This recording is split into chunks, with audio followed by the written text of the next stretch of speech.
Hello दोस्तों, मुझे उम्मीद है कि आप सभी अच्छे होंगे।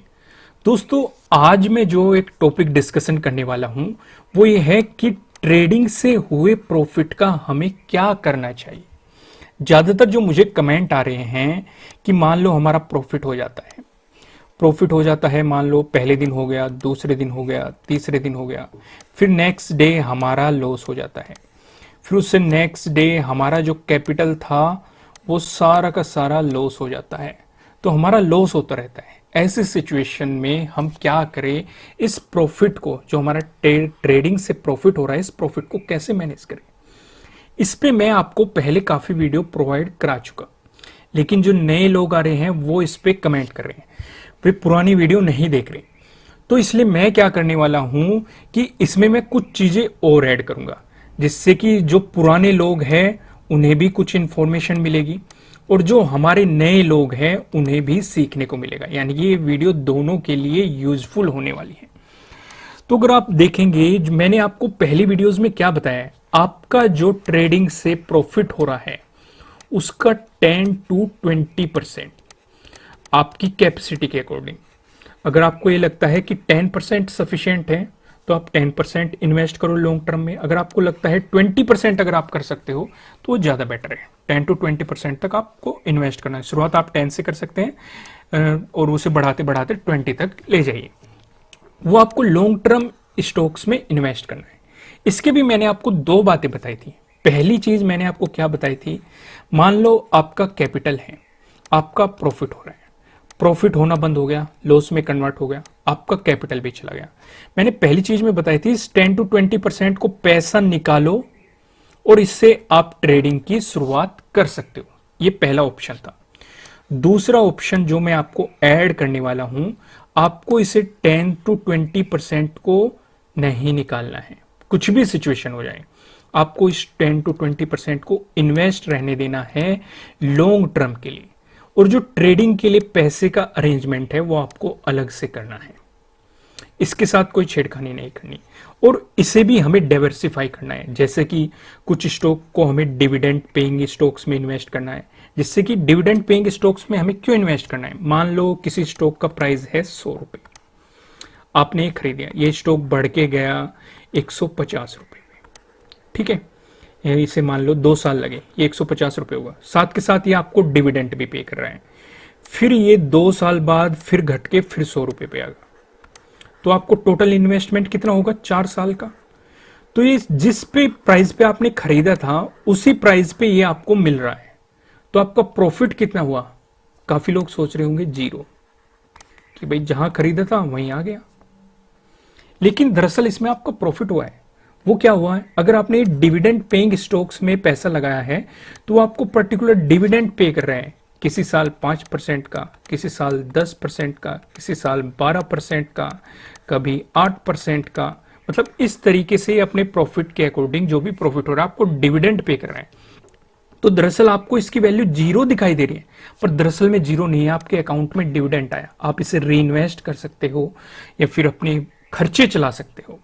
तो इसलिए आपका डिविडेंड स्टॉक में कुछ पैसा होना चाहिए। पहली चीज होगी, आपका कहीं में पैसा होना चाहिए डिविडेंड स्टॉक में। दूसरा, आपका पैसा होना चाहिए इंडेक्स में। इंडेक्स में क्यों होना चाहिए, इंडेक्स का भी रीजन है। देखो, जैसे मान लो आपने 5 साल पहले आप किसी कंपनी में जाएंगे तो वो कंपनी टॉप पे चल रही थी और उसे आप आज देखोगे वो लॉस में होगी। तो इसका मतलब आपका जो कैपिटल था वो लॉस हो चुका। लेकिन इंडेक्स को 5 साल पहले देखोगे तब वो यहां पे था, फिर 5 साल बाद देखोगे वो और ऊपर जाता जा रहा है और नए हाई बनाता जा रहा है। तो मतलब इंडेक्स ग्रोथ कर रहा है। यानी कि जैसे हमारा निफ्टी 50 है, इसमें 50 कंपनी है, इसका एक इंडेक्स है। इसमें जो कंपनी खराब परफॉर्म कर रही है वे इसे बाहर निकाल देंगे, इसकी जगह दूसरा लेंगे। लेकिन इंडेक्स तो हमारा वही है ना, निफ्टी 50। अगर इसमें हम पर्टिकुलर इन्वेस्ट करते जा रहे हैं एक फिक्स अमाउंट, तो समय के साथ ये मतलब कभी आप 10 to 15% ये आपको ग्रोथ देता रहता है। कुछ भी हो सकती है, हर साल 10% हो सकती है, 12 हो सकती है, 13 हो सकती है, 15 हो सकती है। डिपेंडिंग ऑन इंडेक्स पे डिपेंड करता है कि आपको कितने परसेंट की दे रहा है। कभी कभी 20 भी हो सकती है, कुछ भी हो सकती है कि किस साल किस ग्रोथ से इंडेक्स बढ़ रहा है। इस साल का देखोगे आपको मतलब 70% तक के भी 60 to 70% की ग्रोथ दिखाई देगी। जैसे कि आपको पता है निफ्टी कितना गिरा था जब 2020 में, अगर आप देखेंगे, और फिलहाल देखेंगे उसका डबल से भी ज़्यादा हो चुका। ये दिखाई दे रहा है ना, मतलब 7.5 से 8 के आसपास तक चला गया था, 8,000 तक चला गया था, 8,000 से भी काफ़ी कम। लेकिन अभी मतलब देखो 16, 17 इस रेंज में चल रहा है। तो उसका मतलब हमें क्या हो रहा है कि ये इंडेक्स बढ़ता जा रहा है। तो हमें अगर डिविडेंड में इन्वेस्ट करें तो कुछ पैसा हमें डिविडेंड के रूप में अपने अकाउंट में आता रहेगा। दूसरा, अगर इंडेक्स में इन्वेस्ट कर रहे हैं तो ग्रोथ होता रहेगा। पर लेकिन इनमें ज्यादा पैसा इन्वेस्ट नहीं करना है। इसमें जो आपका 10 to 20% है उसका कुछ ही हिस्सा इन्वेस्ट करना है। बाकी के हिस्से से आपको क्या करना है, सेक्टर लीडर को चुनना है। मान लो बैंकिंग में आपने इन्वेस्ट किया, अलग अलग, मतलब एक ही ट्रे में सारे अंडे नहीं रखने हैं। अगर ट्रे गिर गई तो फूट गई, नहीं कि आपने सारा पैसा बैंकिंग में डाल दिया, ये सारा पैसा आप ऑटो में डाल रहे हो, सारा पैसा एफएमसीजी में डाल रहे हो, मतलब ऐसे नहीं करना है। आपको हर एक सेक्टर में से 2 कंपनियां चुननी है। पहली क्या हो सकती है, पहली आपकी हो सकती है कि लीडर होगी। दूसरी उसके बाद की जो सेकंड नंबर पे है, उसे फॉलो अप कर रही है, या इमर्जिंग कंपनी आप कह सकते हैं, वे हैं सेकंड कंपनी। आपको इन 2 में इन्वेस्ट करना है। क्योंकि देखो, अगर किसी सेक्टर का लीडर ही डूब जाएगा तो मतलब वो सेक्टर मतलब पूरी तरीके से मतलब बर्बाद हो जाएगा। तो लीडर पे पैसा लगाओ, समझ रहे हो ना। क्योंकि लीडर मेन चीज होता है, वही उस इंडेक्स को लेके ऊपर जाता है, वही उस सेक्टर को लेके ऊपर जाता है, उसी में लगाओ। अब इनका पता आपको कैसे लगना है ये भी मैं आपको बता देता हूं। तो हमने 3 चीजें सीखी। पहली चीज हमने सीखी कि कुछ पैसा डिविडेंड में लगाओ। दूसरी चीज हमने सीखी कुछ पैसा इंडेक्स में लगाओ, ठीक है। तीसरी चीज हमने सीखी सेक्टर लीडर को चुनो। समझ गए ना, सेक्टर लीडर को। और इसमें भी आपको 2 कंपनी चुननी है, जो पहली 2 बेस्ट है। अब उसका पता आपको कैसे लगेगा, इसका पता सीधा सीधा आपको लगेगा एनएससी की वेबसाइट पे जाओ, या कहीं पे भी अगर आप गूगल में सर्च करेंगे आपको भर भर के चीजें मिल जाएगी कि सेक्टर का लीडर कौन है। मतलब आप बैंक का डालोगे, बैंक का लीडर कौन है, ऑटो का लीडर कौन है, या फिर आप देखेंगे एफएमसीजी का लीडर कौन है, सारी चीजें, फार्मा का लीडर कौन है, सारी चीजें मिल जाएगी। आपको जाना है मार्केट डाटा पे। मार्केट डाटा पे यहाँ पे इंडाइसिस का ऑप्शन है, आपको इस पे क्लिक करना है। यहाँ पे आपको जितने भी अभी तक इंडाइसिस बने हैं वो सारे यहाँ पे शो हो जाएंगे आपको। जैसे कि यहाँ पे आप देखेंगे निफ्टी 50 में आपको मतलब बेस्ट 50 कंपनी मिलेगी, निफ्टी नेक्स्ट 50, उसके बाद की मतलब कौन सी 50 बेस्ट कंपनियां हैं, वो सारी चीजें आपको यहाँ पे मिल जाएगी। तो जैसे ही आप निफ्टी 50 को ओपन करेंगे आपको वहां पे 50 कंपनी दिखेगी। इससे थोड़ा सा नीचे जाओ, आपको यहाँ पे अलग अलग सेक्टर दिखेंगे। जैसे बैंक, निफ्टी बैंक का अलग सेक्टर है, मैं इसे ओपन कर लेता हूं। निफ्टी ऑटो का ओपन कर लो, निफ्टी फाइनेंशियल सर्विसेज, देखो हर चीज का ओपन करना है आपको। निफ्टी एफएमसीजी का ओपन कर लो, निफ्टी आईटी का ओपन कर लो, मीडिया का, मेटल का, फार्मा का, पीएसयू का, प्राइवेट बैंक का। यहाँ पे आपको सारी चीजें दिखाई दे रही है कि कौन सा बेस्ट है। Nifty oil gas, Nifty consumer, Nifty health care index, सारी चीजें आपको यहाँ पे दिखाई दे रही है।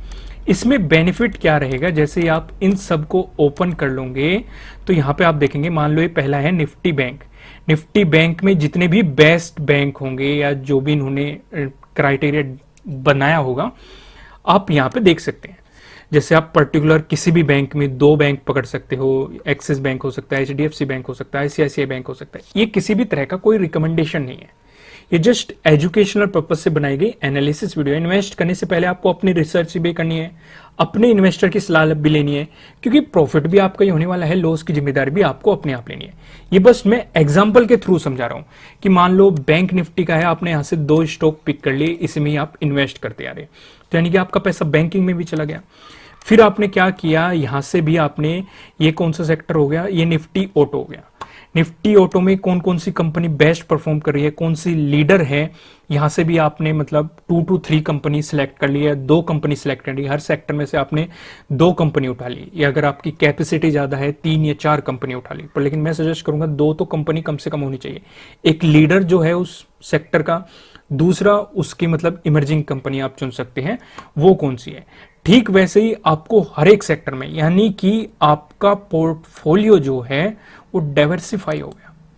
यानी कि आपने हर एक सेक्टर को चुना है। जैसे कि मैं एग्जांपल लेता हूं, जब कोरोना का टाइम आया था तो कोरोना के टाइम में काफी मतलब मार्केट में गिरावट आई थी, लेकिन जो फार्मा सेक्टर था, यहां पे आप देखेंगे, मैं अभी आपको दिखाता हूं, फार्मा सेक्टर पे ही मैं आपको लेके चलता हूं। ओके, ये रहा फार्मा। जो ये फार्मा सेक्टर था ये बना रहा था क्योंकि इसमें काफी स्टॉक ने बड़ी बढ़त बनाई थी। दूसरा एक सेक्टर और थोड़ा सा मतलब बचा हुआ था, वो था आईटी सेक्टर।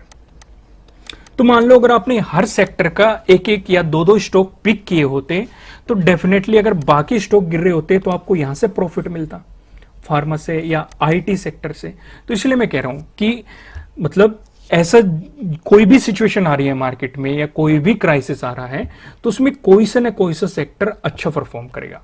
दूसरा, अगर कोई भी अच्छा परफॉर्म नहीं कर रहा है तो बेनिफिट क्या होता है, जो मार्केट लीडर होता है या जो सेक्टर लीडर होता है, ऐसे स्टॉक को चुनने में बेनिफिट क्या रहता है, ये गिरते भी कम है और बढ़ते भी कम है। अगर गिरते हैं तो रिकवरी जल्दी आ जाती है, पॉसिबिलिटीज, क्योंकि वो लीडर है। तो लीडर मतलब जिस डायरेक्शन में चलता है तो बाकी स्टॉक भी उसे मतलब फॉलो अप करने लगते हैं। ऐसे कभी कभी होता है कि भाई लीडर से पहले बाकी स्टॉक आगे निकल गए, ऐसे बहुत रेयर केस होते हैं, पर लेकिन लीडर अपने आप में एक लीडर होता है, जैसे कि आपको पता है। तो उस हिसाब से इसे चुनने का ये बेनिफिट रहता है कि आपकी रिकवरी भी थोड़ी जल्दी हो जाएगी और साथ ही साथ अगर उसमें गिरावट आएगी वो भी कम ही आएगी, बढ़ेगा भी कम वो, लेकिन गिरेगा भी कम। उस वजह से आपका पैसा देखो सुरक्षित तो नहीं रहता, पर लेकिन एज कंपेयर टू अदर चीजों के सुरक्षित रहता है। देखो हर बिजनेस में रिस्क तो होता है। तो फिलहाल आप समझ के, मैं इसे लास्ट में समराइज करता हूं कि मैंने आपको समझाया क्या है। उससे पहले मैं आपको बताऊंगा, इस वीडियो का लाइक टारगेट है 2500 लाइक। इस वीडियो को आपको लाइक जरूर करना है। पहली चीज जो हमने सीखी है वो ये है कि आपको डिविडेंड वाले स्टॉक्स में इन्वेस्ट करना है, जिससे आपके बैंक अकाउंट में कुछ ना कुछ प्रॉफिट आता रहे, आपको ये ना लगे कि आप पर्टिकुलर लॉस में हो, कुछ हिस्सा।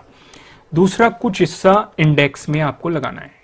इंडेक्स से बाकी कंपनी को जो खराब परफॉर्म कर रही है उन्हें निकाला जा सकता है, लेकिन ये इंडेक्स ग्रोथ करता रहेगा, उसकी जगह दूसरी कंपनी आ जाएगी। तो इंडेक्स में आपको हर साल कुछ ना कुछ रिटर्न मिलता रहेगा, डिपेंडिंग ऑन उस साल क्या प्रोग्रेस हो रही है। तीसरा, आपको क्या करना है, जो सेक्टर लीडर है उस सेक्टर की दो कंपनियों को आपको चुनना है, किसी भी सेक्टर की। वो मतलब ऑटो हो सकता है, वो फार्मा हो सकता है, वो एफएमसीजी हो सकता है, वो आईटी सेक्टर हो सकता है, कुछ भी हो सकता है, मेटल सेक्टर हो सकता है, मीडिया सेक्टर हो सकता है। हर उससे आपको दो कंपनियां चुननी है, एक लीडर, एक उसकी इमर्जिंग कंपनी।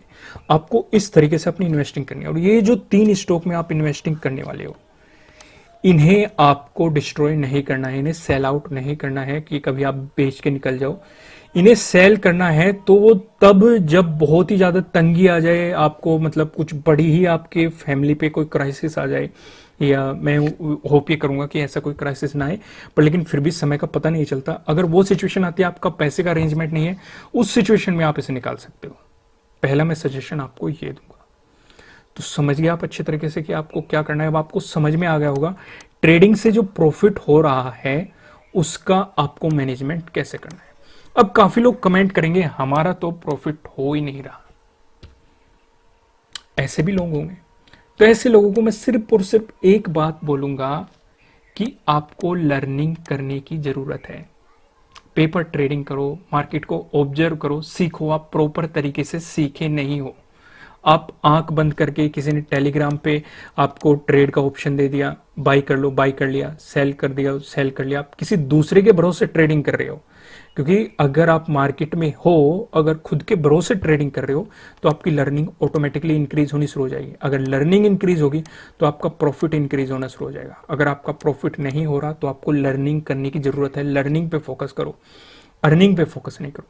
इसी तरह की आप कंटेंट वाइज अगर वीडियो चाहते हो तो मुझे कमेंट करके जरूर बताइएगा। लाइक टारगेट है 2500 लाइक। अगर आपको एक कंटेंट पसंद आ रहा है तो जल्दी से जल्दी लाइक बटन प्रेस कर दो। इस चैनल पे नए हो, इसी तरह का और कंटेंट पाने के लिए आप बेल आइकन प्रेस कर सकते हो। साथ ही साथ अगर आपने अभी तक ट्रेडिंग अकाउंट ओपन नहीं किया है, मैं आपको सजेस्ट करूंगा कि आप अपस्टॉक में अपना अकाउंट ओपन करो। इंट्राडे पर्पज से अगर आप करना चाहते हो तो अपस्टॉक में करो, नीचे डिस्क्रिप्शन में लिंक मिल जाएगा, वहां से जाके जल्दी से जल्दी अपना अकाउंट ओपन करो। अगर आपके पास अकाउंट ऑलरेडी है फिर भी अपस्टॉक का नहीं है तो मैं आपको सजेस्ट करूंगा आप दूसरा अकाउंट ओपन करो और इंट्राडे पर्पज से आप इसमें लॉन्ग टर्म इन्वेस्टिंग भी कर सकते हो। किसी भी ट्रेडर के पास 2 to 3 अकाउंट होने चाहिए। ठीक है दोस्तों, फिर मिलेंगे किसी नेक्स्ट वीडियो में किसी अच्छे कंटेंट के साथ। Thank you.